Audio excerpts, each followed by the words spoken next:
Hello दोस्तों, welcome back to SSB crack exams. हम शेफाली और आज की वीडियो में हम बात करेंगे कि कैसे आप आर्मी, नेवी एंड एयरफोर्स में डॉक्टर बन सकते हैं। Arm forces medical services AFMC किसी भी मेडिकल ग्रेजुएट के लिए एक बहुत ही अच्छा ऑप्शन है, क्योंकि आर्मी मेडिकल कोर AMC का एक ऑफिसर बनने के बाद आप इंडियन आर्मी, नेवी और एयरफोर्स में जाकर देश और वर्ल्ड के किसी भी हिस्से में सर्व कर सकते हैं।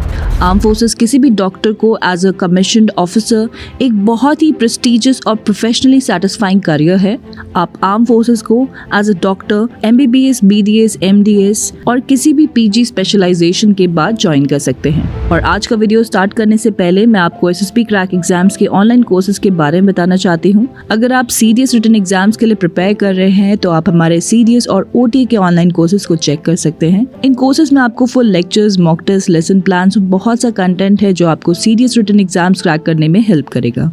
इस कोर्सेज का लिंक आपको डिस्क्रिप्शन में मिल जाएगा और आप हमारे mobile app SSB crack exams को गूगल प्ले स्टोर से भी डाउनलोड कर सकते हैं। तो चलिए अब बात करते हैं सिलेक्शन प्रोसीजर की और जानने की कोशिश करते हैं कि आप इंडियन आर्मी, नेवी और एयरफोर्स में कैसे डॉक्टर बन सकते हैं। मेडिकल पोस्ट के लिए सभी रिक्रूटमेंट परमानेंट कमीशन PC और शॉर्ट सर्विस कमीशन SSC के थ्रू रहते हैं। Arm forces medical college Pune से पास होने वाले 50% ग्रेजुएट को डायरेक्टली परमानेंट कमीशन में अब्सॉर्ब कर लिया जाता है और बाकी को शॉर्ट सर्विस कमीशन ऑफर किया जाता है। और वहीं सिविल मेडिकल कॉलेज के डॉक्टर्स को सिर्फ SSC एंट्री ही ऑफर की जाती है। आपकी जानकारी के लिए बता दें कि SSC ऑफिसर्स का टेन्योर सिर्फ 5 साल का ही होता है, जिसे 9 साल एक्सटेंड किया जा सकता है, जिसमें 5 साल और 4 साल के 2 टर्म होते हैं। मतलब एक SSC एंट्री डॉक्टर का टेन्योर टोटल 14 इयर्स का हो सकता है। जबकि वही बात AFMC से SSC एंट्री जाने वाले डॉक्टर्स की जाए तो वो 7 साल के मिनिमम पीरियड को सर्व करने के बाद अगले 7 साल के लिए भी अपना टेन्योर एक्सटेंड करा सकते हैं। तो चलिए अब हम आपको परमानेंट कमीशन PC और शॉर्ट सर्विस कमीशन SSC दोनों के ही बारे में डिटेल में बताएंगे।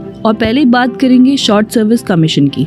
Short service commission SSC entry की अपर लिमिट 45 इयर्स है और हर साल आर्मी मेडिकल कोर इसे 2 बार कंडक्ट करवाती है, जिसमें मेल और female candidates short service commission medical officer के तौर पर इंडियन आर्मी या फिर सेकेंडमेंट के तौर पर इंडियन नेवी और एयरफोर्स को ज्वाइन कर सकते हैं। एलिजिबल कैंडिडेट्स को इंटरव्यू के लिए न्यू दिल्ली बुलाने के बाद आर्मी मेडिकल कोर और उसके साथ ही साथ इंडियन आर्मी, एयरफोर्स और नेवी की SSC एंट्री में मेरिट और सूटेबिलिटी को असेस किया जाता है। शॉर्टलिस्टेड कैंडिडेट को डेजिग्नेटेड आर्म फोर्सेस हॉस्पिटल्स में मेडिकल एग्जामिनेशन के लिए भेजा जाता है और मेडिकली फिट कैंडिडेट्स को कमीशन ग्रांट किया जाता है। इस एंट्री में पोस्ट ग्रेजुएट डिग्री होल्डर्स जैसे कि MD, MS, MCH, DM भी अप्लाई कर सकते हैं। अब हम बात करेंगे परमानेंट कमीशन की। Permanent commission SSC officers departmental interviews देकर अपनी SSC सर्विसेज को PC सर्विसेज में बदल सकते हैं, लेकिन उसके लिए उनके SSC सर्विसेज के 2 साल होना नेसेसरी है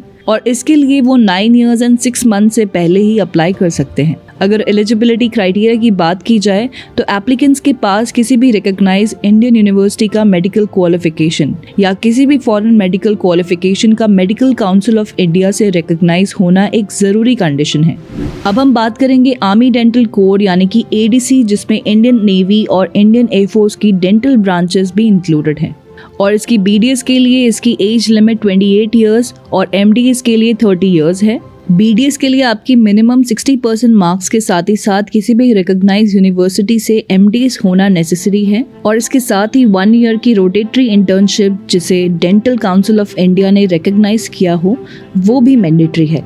कैंडिडेट का परमानेंट डेंटल रजिस्ट्रेशन सर्टिफिकेट होना भी अप्लाई करने के लिए नेसेसरी कंडीशन में आता है। एलिजिबल कैंडिडेट्स को इंटरव्यू के लिए बोर्ड ऑफ ऑफिसर्स द्वारा न्यू दिल्ली स्थित army hospital research and referral में बुलाकर उनकी सूटेबिलिटी एंड मेरिट को असेस किया जाता है, जिससे उन्हें आर्म फोर्सेस मेडिकल सर्विसेज में शॉर्ट सर्विस कमीशन ग्रांट किया जा सके। अब हम बात करेंगे रिमाउंट वेटनरी कोर की। Qualified male veterinary graduates Indian army की रिमाउंट वेटनरी कोर में शॉर्ट सर्विस कमीशन के लिए अप्लाई कर सकते हैं, जिसमें उनकी एज 21 से लेकर 32 इयर्स के बीच होनी चाहिए। अगर एजुकेशन क्वालिफिकेशन की बात की जाए तो मिनिमम एजुकेशन क्वालिफिकेशन में आपको किसी भी रिकॉग्नाइज इंडियन यूनिवर्सिटी या उसके इक्विवेलेंट फॉरेन डिग्री से BVSC और AH डिग्री होना नेसेसरी है। तो ये थी बात Indian army, navy and air force के डॉक्टर्स बनने की वेज के बारे में। आई होप आप लोग को इंडियन आर्मी, नेवी और एयरफोर्स में डॉक्टर बनने की वेज के बारे में इन्फॉर्मेटिव वीडियो काफ़ी पसंद आया होगा। तो इस वीडियो को लाइक करना ना भूलें और दूसरे डिफेंस एस्पिरेंट्स के साथ ज़रूर शेयर करें ताकि उन्हें भी ये इंपॉर्टेंट जानकारी मिल सके। For latest update, do not forget to subscribe to our SSB Crack Exams channel and I'll see you in the next video. Stay safe, stay healthy. Jai Hind.